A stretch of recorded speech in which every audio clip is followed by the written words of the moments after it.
책을 통해서 다른 사람의 마음을 어루만지고 또 성장을 돕는 일. 생각만 해도 참 멋지죠? 근데요, 이게 그냥 책을 좋아한다고 해서 할 수 있는 일은 아니더라고요. 진짜 독서 치료사가 되려면 어떤 전문적인 능력과 마음가짐이 필요할까요? 오늘 그 핵심 자질들을 하나씩 짚어보려고 합니다. 자, 오늘 우리가 함께 떠날 여정입니다. 먼저 독서 치료사가 도대체 누구인지부터 알아보고 그들이 갖춰야 할 핵심 기술과 인성적인 자질은 뭔지 살펴볼 거예요. 그리고 정말 중요한 가치와 윤리 문제, 마지막으로 전문가로 성장하는 과정까지 이 순서대로 한번 따라가 보시죠. 그럼 첫 번째, 독서 치료자란 정확히 누구를 말하는 걸까요? 어떤 역할을 하는 사람인지부터 명확하게 짚고 넘어가 보겠습니다.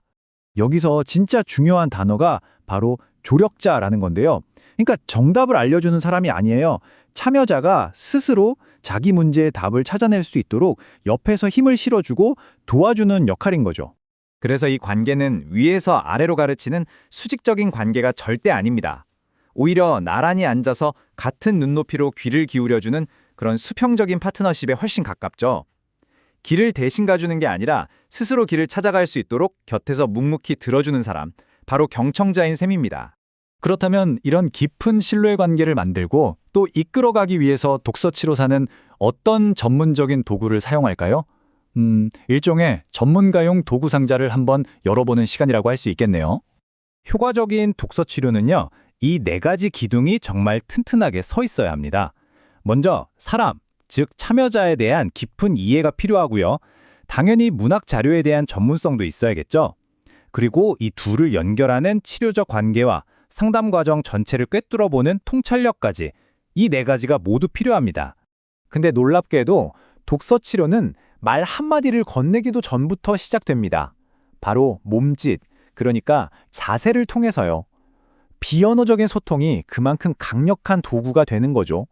이 집중의 기술을 바로 솔러 기법이라고 하는데요. 보세요. S, 상대를 정면으로 마주보고. O, 팔짱 끼지 않고 열린 자세를 취하고.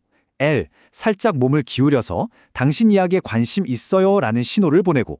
E, 눈을 편안하게 맞추면서. 마지막 R, 몸 전체는 자연스럽고 편안하게. 이 작은 행동들이 모여서 나는 지금 당신에게 온전히 집중하고 있습니다 라는 아주 강력한 메시지를 보내는 거예요. 자, 그런데요. 이런 기술보다 훨씬 더 근본적으로 중요한 게 있습니다. 바로 치료사라는 한 사람의 인성, 그 마음 자체죠. 이게 없으면 아무리 좋은 기술도 그냥 껍데기에 불과하거든요. 이 말이 그 핵심을 정확히 짚어주는데요. 아무리 기술이 뛰어나다고 해도 참여자를 향한 진정한 사랑과 진실함이 없다면 그건 그냥 공허한 울림일 뿐이라는 거죠. 결국 사람의 마음을 움직이는 건 기교가 아니라 진심이니까요. 그 진심의 첫 번째 조건은 바로 진실성입니다. 이건 뭐랄까, 치료사의 생각, 감정, 행동이 전부 다 일치하는 상태, 꾸밈이 없는 상태를 말해요. 치료사가 이렇게 진솔할 때 참여자도 여기서는 나도 솔직하게 내 마음을 열어도 괜찮겠구나 하고 안심하게 되는 겁니다. 두 번째는 무조건적 긍정적 존중이에요. 말이 조금 어렵죠?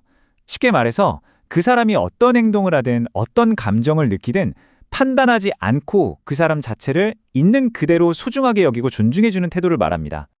그리고 마지막 세 번째, 바로 공감적 이해입니다. 이건 그냥 힘드시겠네요 정도의 동정이 아니에요. 정말로 그 사람의 신발을 신어보는 것처럼 그 사람의 감정을 내 것처럼 느끼고 이해하려는 깊은 노력입니다. 이 깊은 연결이야말로 진짜 치유가 시작되는 열쇠라고 할 수 있죠. 이렇게 사람의 가장 깊은 내면을 다루다 보니까 당연히 참여자를 안전하게 보호하기 위한 아주 엄격한 윤리적인 기준, 일종의 나침반이 필요하겠죠. 여기서 모든 치료사가 마주하는 아주 중대한 딜레마가 하나 생깁니다. 참여자가 털어놓은 비밀, 과연 언제까지, 어디까지 지켜야만 하는 걸까요? 원칙적으로 비밀 유지는 정말 신성한 의무입니다. 하지만 예외가 있어요. 만약 참여자가 스스로를 해칠 위험이 아주 명백하거나 다른 사람에게 심각한 해를 끼칠 위험이 있을 때, 그럴 때는 비밀을 지키는 것보다 생명을 지키는 게 최우선입니다. 이땐 어쩔 수 없이 가족이나 관련 기관에 알려야 할 의무가 생기는 거죠. 그리고 또 하나 정말 중요한 게 이중관계를 피하는 거예요.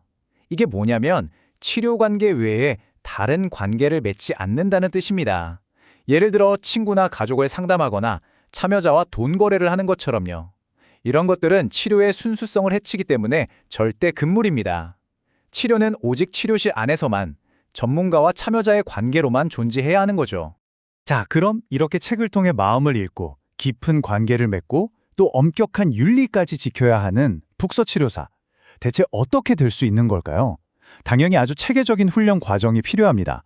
여기 한국 독서치료학회 기준을 보면 독서치료사에서 독서치료 전문가로 가는 길이 보이죠. 단순히 이론 공부나 실습 시간이 늘어나는 것뿐만 아니라 전문가 단계에선 실제 기관에서 인턴십을 하는 게 필수라는 점이 눈에 띄네요. 그만큼 현장 경험을 통해 전문성을 더 깊게 다져야 한다는 의미겠죠? 마지막으로 이 문장을 한번 보세요. 아, 이게 정말 독서치료사의 역할을 가장 잘 보여주는 말 같아요. 답을 막 재촉해서 끌고 가는 사람이 아니라 참여자가 스스로 자기 길을 찾고 결정을 내릴 때까지 그저 곁에서 묵묵히 함께 기다려주는 사람이라는 것. 오늘 우리가 함께 살펴본 이 원칙들 있잖아요. 깊이 들어주고 공감해주고 있는 그대로 존중해주는 것. 이게 비단 치료실에만 필요한 이야기일까요? 어쩌면 우리 모두가 일상에서 바로 옆에 있는 사람들과의 관계에서 한 번쯤 적용해 볼 수 있는 건 아닐까요? 오늘 이야기가 여러분의 일상에 작은 울림이 되었기를 바랍니다. 함께 해주셔서 고맙습니다.